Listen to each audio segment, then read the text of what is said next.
mengamati dari beberapa konten yang dilakukan Mas Heri Pras ya khususnya, dan seringkali mengedukasi antara para ulama yang memang tidak sepaham.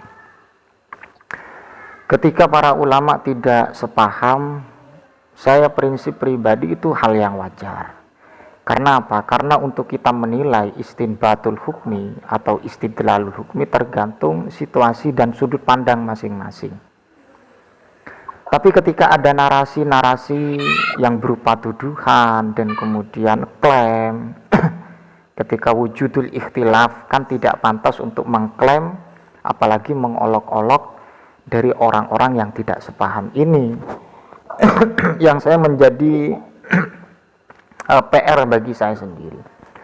Dan apalagi yang diolok-olok dan kemudian apalagi yang di counter, itu termasuk ya diantaranya adalah guru-guru saya yang berkaitan dengan masalah amaliyah yang memang amaliyah tersebut dianggap sesuatu yang tidak menyalahi beberapa koridor-koridor agama.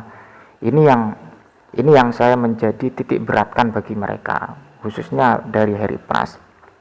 Dan apalagi ketika memberikan satu penjelasan tanpa ada penyesuaian dari awal sampai akhir, dengan artian bagaimana video para ulama, pengungkapan para ulama, pendapat para ulama itu kadangkala dipotong tidak sampai selesai. Satu bukti, saat Heri Pras memberikan satu kajian dan mengedukasi Ustadz Adi Hidayat tentang masalah zakat fitrah, ternyata Heri Pras menyimpulkan zakat fitrah itu dengan beras itu bid'ah, kata Ustadz Adi Hidayat. Tapi ketika saya cermati dari awal sampai akhir, ternyata apa yang disampaikan Ustadz Adi Hidayat itu tidak seperti apa yang disimpulkan Heri Pras. Hasil potongan video dan kemudian diedukasi dan disampaikan dan disimpulkan. Dan perlu saya sampaikan terkait dengan masalah zakat fitrah yang diungkapkan Ustadz Adi Hidayat, mengapa kok memakai dengan beras ketika di zaman Rasulullah itu tidak ada beras. Itu bitorikil kias. Bitorikil kias ada perpaduan antara hukum satu dengan hukum yang lain dengan ilat yang muntobit ya, ilat yang memang terakui secara substansi syariat. Ada satu ilat yang dipadukan dengan beras dengan kurma. Kurma dan beras itu adalah merupakan satu bahan pokok bagi seseorang di daerah masing-masing. Jadi secara garis besar ketika Heri Pras mengedukasi seperti itu, ini sangat berbahaya. Karena apa? Karena akan menjadi perpecahan akibat potongan-potongan video. Dan memang masyarakat mempunyai anggapan, saya lihat ya di komentarnya itu, bahwa wah itu Ustadz Adi Hidayat itu menyimpulkan zakat dengan beras itu bid'ah, padahal tidak seperti itu. Itu ada video seterusnya. Baik, sebentar saya potong dikit mungkin untuk terlalu panjang. Ya. Jadi kalau urusan Ustadz Adi Hidayat sudah ada, karena Ustadz Adi Hidayat adalah tokoh ya ulama daripada Muhammadiyah.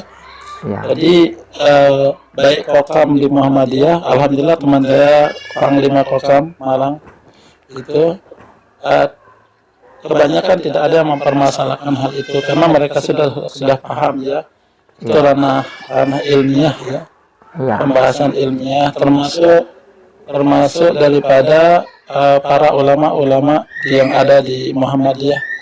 Jadi kalau mereka udah paham ya, kalau paham sehingga tidak ada keributan yang signifikan lah. Cuman mungkin waktu itu yang di Sumatera itu aja ada sedikit begitu. Tapi kebanyakan tidak. Bahkan yang dari Madura kalau kita lihat juga Zulkarnain Al-Maduri dan lain sebagainya, ya itu hal yang biasa ya. Itu hal yang biasa di dalam saling menanggapi, itu pun kalau mau menanggapi.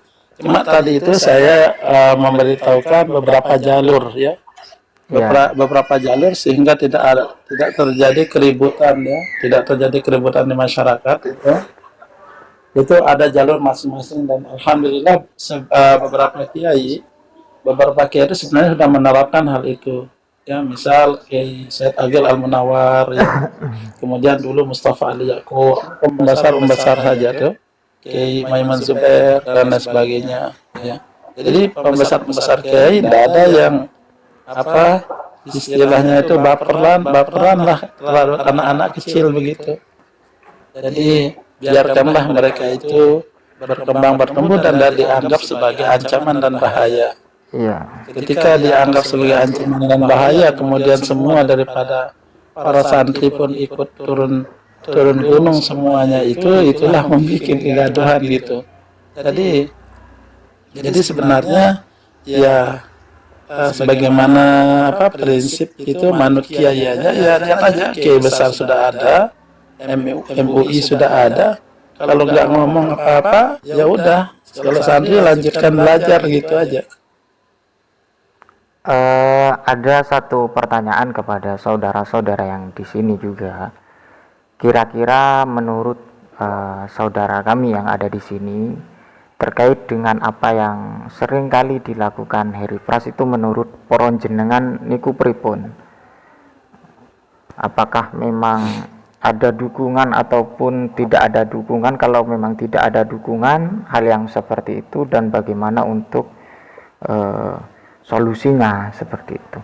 Kalau hemat saya, apa yang disampaikan Heri Pras itu ya memang cuman mengedukasi atau mereaksen lah, tanpa mengungkapkan beberapa kajian-kajian kitab, kajian-kajian hadis, kemudian dibentur-benturkan mereka itu.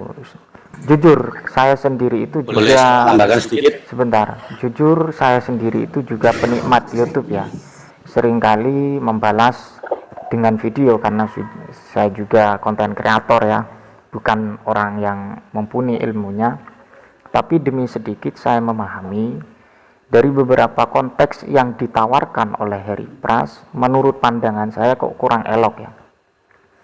Toh andaikan Heri Pras memberikan satu sajian kitab, satu contoh yang dikupas tuntas masalah kajian ini, coba bandingkan dengan kitab ini, dan apa yang menjadi sumber dari pihak yang tidak disepakati itu bagaimana. Lah nanti kan ada titik temu. Suatu ketika Heri Pras menyimpulkan tentang masalah konteks tahlilan, ternyata Mas Heri Pras itu mengambil daripada hasil Muktamar Jam'iyah Nahdlatul Ulama. Saya amati dari awal, mulai dari pembahasan, deskripsi, sehingga pertanyaan sekaligus jawaban dan juga referensi yang ditampilkan hasil muktamar tersebut ternyata tidak sesuai dengan apa yang disampaikan Heri Pras. Jadi itulah yang menjadi problem. Jadi coro ikhwan, saudara-saudara saya yang ada di sini, kira-kira ini bagaimana tembusan, atau memang ada apa istilahnya itu, ada konfirmasi apakah bisa didukung atau memang tidak didukung, dan bagaimana ketika tidak didukung solusinya dari yang